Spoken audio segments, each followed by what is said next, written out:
पिता और पुत्र एवं पवित्र आत्मा को नाम रे आमेन। प्रभु को शांति आपण मान ठरे सर्वदा रहू। प्रिय बंधुगण, आज आम मैंने दुखिनी माता मारिया को स्मरण करूँ।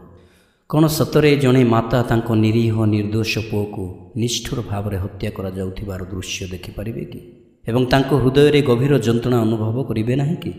तद्रूप यीशुको दुख यातना एवं क्रूश्य मृत्युर रहस्य ओ घटना मारिया अंशग्रहण करती एवं पुओं दुख वेदना निजे हृदयंगम करती। मारिया यही हृदय विदारक कहानी और वास्तवता समग्र जगतवासी लोकप्रिय हो पारिछि। ख्रीष्टियान धर्म विश्वासी और विश्वासिनी जीवन में ख्रीष्टंकर मृत्यु पुनरुत्थान अंशग्रहण करने विषय केन्द्र होइछि, जहाँ आम दुखिनी माता आम मानक पई उत्तम नमूना हो पारिछंती एवं सही लोम टांकुरी दृश्य को अनुभव करने और हृदयबोध कर साहाय्य करती। आज आम माता मारिया आध्यात्मिक शहीदता को स्मरण करुछु, जी तांको दिव्य पुत्र क्रूशर पाददेश उपस्थित रही तांको जड़े अपराधी परि दोषी सब्यस्त हो क्रूश्य मृत्यु दंड भोगुथिबा देखिथिले। एही चरम सीमा पूर्वर मारिया अन्यान्य जंत्रणा मध्य अंगे निभे आसीथिले।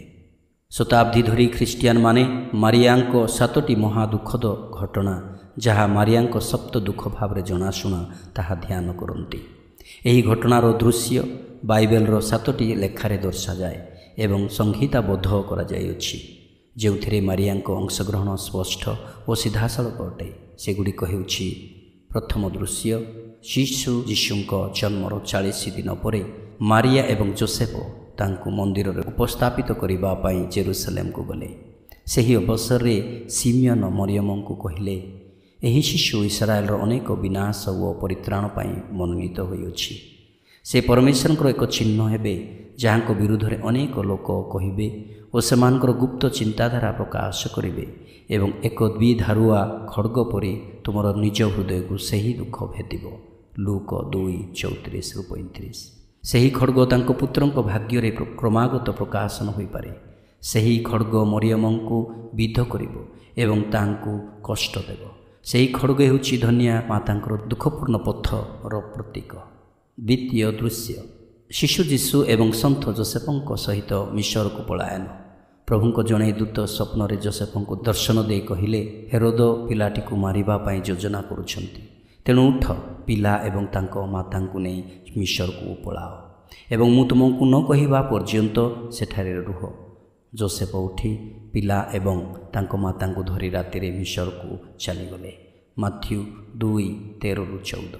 हठात और बिना कौन सुविधार ठंडा पागरे से मैंने रातिर एक गध उपर 400 किलोमीटर अधिक पुणी एक अजणा देश को सेमाने यात्रा कले।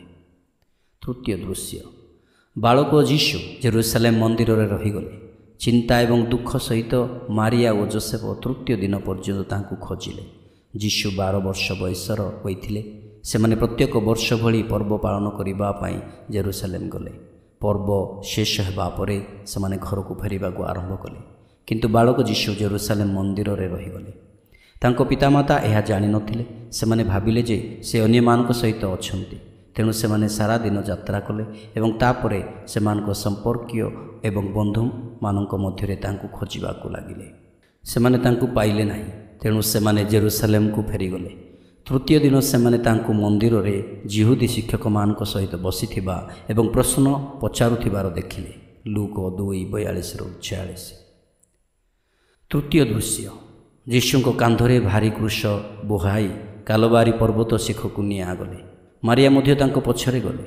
तांको विश्वासर जंत्रणादायक पथ अनुसरण कले। जदिओ सुसमाचार गुड़िक यह उल्लेख करे नाही, पारंपरिक धार्मिकता ख्रीष्ट एवं महिला मानक सभारे मारिया को उपस्थिति देखा मिलता। सैन्य माने यीशु को नहीं गले एवं से माने जाउथिबा समय रे से माने सिमोन नामक जड़े कुरी निवासी को भेटिले, जी ग्रामरू सहर को आसुथिले। से माने तांको धरी तांको उपरे क्रूशर लदी देले एवं यीशुଙ୍କ पछरे ताहा बहन करने को बाध्य कले। बहु संख्यक लोक तांको पछे पछे गले। सेमानक मध्यरे किछि स्त्री लोक तांको पाई कांदुथिले एवं विलाप करुथिले। लूक 23:26-27। पंचम दृश्य, यीशुଙ୍କ क्रूश विध समय मारिया दुख वेदना केते जे से अनुभव करिथिबे ताहा अतुलनीय और अकलनीय। ଯୀଶୁଙ୍କ କ୍ରୁଶ ପାଖରେ ଠିଆ ହୋଇଥିଲେ ତାଙ୍କ ମାତାଙ୍କ ଭଉଣୀ କ୍ଲୋଇଫାଙ୍କ ସ୍ତ୍ରୀ ମରିୟମ ଓ ମାଗ୍ଦଲିନୀ ମାରିୟମ। ଯୀଶୁ ତାଙ୍କ ମାତା ଏବଂ ତାଙ୍କ ପ୍ରିୟ ଶିଷ୍ୟଙ୍କୁ ସେଠାରେ ଠିଆ ହୋଇଥିବା ଦେଖିଲେ। ତେଣୁ ସେ ତାଙ୍କ ମାତାଙ୍କୁ କହିଲେ, ଏହି ତୁମର ପୁଅ। ତାପରେ ଶିଷ୍ୟଙ୍କୁ କହିଲେ, ଏହି ତୁମର ମାତା। ସେହି ସମୟରୁ ଶିଷ୍ୟ ତାଙ୍କୁ ତାଙ୍କ ଘରକୁ ନେଇଗଲେ। ଜୋହନ 19:25-27। ଏହି ବିଷୟରେ ସାଧୁ ବେର୍ନାର୍ଡ ମାରିଆଙ୍କୁ ସମ୍ବୋଧିତ କରନ୍ତି। ଏହା ଏକ କି ବିନିମୟ! ଯୀଶୁଙ୍କ ସ୍ଥାନରେ ଜୋହନଙ୍କୁ, ଗୁରୁଙ୍କ ସ୍ଥାନରେ ଜଣେ ଶିଷ୍ୟଙ୍କୁ, ପରମେଶ୍ୱରଙ୍କ ପୁତ୍ରଙ୍କ ସ୍ଥାନରେ ଜେବେଦୀଙ୍କ ପୁତ୍ରଙ୍କୁ, ସତ୍ୟ ପରମେଶ୍ୱରଙ୍କ ସ୍ଥାନରେ ଜଣେ ସାଧାରଣ ମଣିଷଙ୍କୁ ତୁମକୁ ଦିଆଯାଇଥିଲା। ଷଷ୍ଠ ଦୃଶ୍ୟ, ଯୀଶୁଙ୍କ ମୁକ୍ତିଦାୟକ ମୃତ୍ୟୁରେ ମାଙ୍କ ପ୍ରେମମୟ ଅଂଶଗ୍ରହଣକୁ ବିଶ୍ୱାସୀଙ୍କ ଭକ୍ତିକୁ ଅଧିକ ଦୃଢ଼ୀଭୂତ ଓ ଆକର୍ଷଣୀୟ କରେ। ମାରିଆଙ୍କ ଧୈର୍ଯ୍ୟ ଓ ସାହସକୁ ମାନିବାକୁ ପଡ଼ିବ, କାରଣ ଏହା କଳନା ଓ ଭାବନା ବାହାରେ ଯେ କ୍ରୁଶରୁ ଓହ୍ଲାଇ ଆଣିଥିବା ଯୀଶୁଙ୍କ କ୍ଷତବିକ୍ଷତ ନିର୍ଜୀବ ଶରୀରକୁ ସେ କିପରି ତାଙ୍କ କୋଳରେ ଧରିଥିଲେ।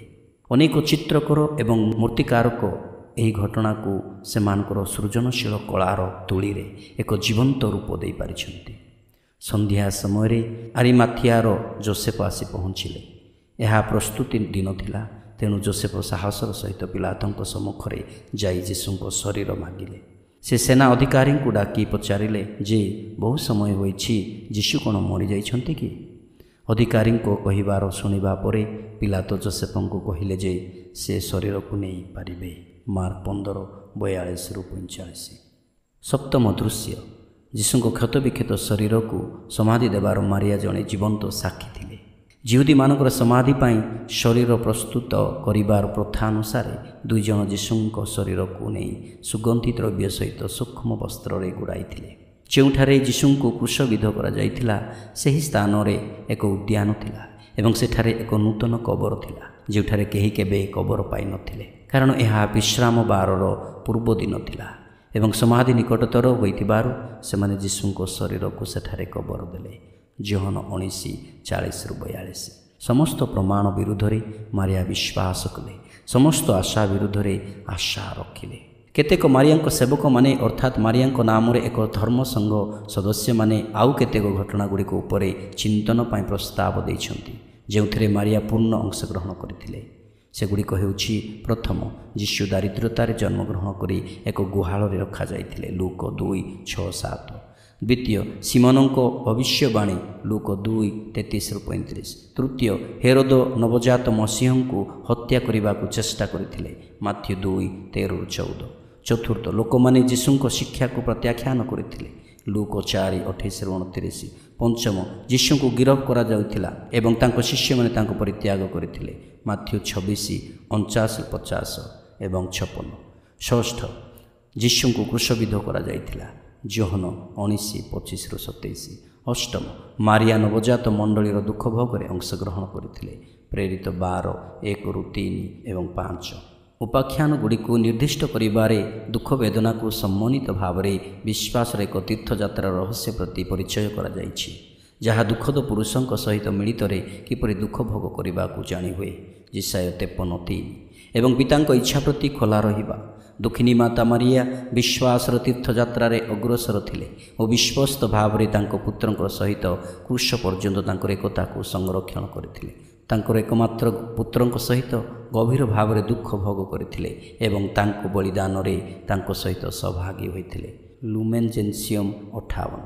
ଅବତାର ଘୋଷଣାରେ ତାଙ୍କର ହଁ କହିବା ବର୍ତ୍ତମାନ କାଲବାରୀରେ ଚୂଡ଼ାନ୍ତରେ ପହଞ୍ଚେ। ସେ ତାଙ୍କ ପୁତ୍ରଙ୍କ ଦୁଃଖରେ ତାଙ୍କର ଅଂଶଗ୍ରହଣକୁ ଗଭୀର ଭାବରେ ଅନୁଭବ କରନ୍ତି। ପରମେଶ୍ୱରଙ୍କ ପୁତ୍ରଙ୍କ ମାତା ମାନବ ଜାତିକୁ ମୁକ୍ତି ଦେବାର ଯନ୍ତ୍ରଣାରେ ସେ ସହଭାଗୀ ହୋଇଥିଲେ। ସାଧୁ ବେର୍ନାର୍ଡ କହନ୍ତି, ସିମିୟନଙ୍କ ଭବିଷ୍ୟବାଣୀରେ କୁମାରୀ ମାରିଆଙ୍କର ଧର୍ମ ସହିଷ୍ଣୁତା ଆମ ପ୍ରଭୁଙ୍କ ଦୁଃଖଯାତନାର କାହାଣୀରେ ଆମ ସମ୍ମୁଖରେ ରଖାଯାଇଛି। ସେହି ପୂଜ୍ୟ ବୃଦ୍ଧ ବ୍ୟକ୍ତି ସିମିୟନ ଶିଶୁ ଯୀଶୁଙ୍କ ବିଷୟରେ କହିଥିଲେ, ଏହି ଶିଶୁ ଏକ ଚିହ୍ନ ପାଇଁ ସ୍ଥିର ହୋଇଛି, ଯାହାର ବିରୋଧ କରାଯିବ ଏବଂ ମାରିଆଙ୍କ ହୃଦୟକୁ ଏକ ଖଡ଼୍ଗ ବିଦ୍ଧ କରିବ। ମନୋଚିନ୍ତନ। ସାଧୁ ବେର୍ନାର୍ଡ କହନ୍ତି, ଯଦି ସେ ଅର୍ଥାତ୍ ଯୀଶୁ ଶରୀରରେ ମୃତ୍ୟୁବରଣ କରିପାରିଲେ, ତେବେ ସେ ବା ମାରିଆ ଆତ୍ମାରେ ତାଙ୍କ ସହିତ ମରଣବରଣ କରିପାରିବେ ନାହିଁ କି? ସେ ଶରୀରରେ ଦେହାନ୍ତ ହେଲେ ଏମିତି ଏକ ମହାନ ପ୍ରେମରେ ଯାହାକୁ ପୂର୍ବରୁ କେହି ଜାଣିନଥିଲେ। ତାଙ୍କ ବା ଯୀଶୁଙ୍କ ସଦୃଶ୍ୟ ପରେ ପ୍ରେମରେ ସେ ଅର୍ଥାତ୍ ମାରିଆ ଆତ୍ମାରେ ମୃତ୍ୟୁବରଣ କଲେ। ଧନ୍ୟବାଦ।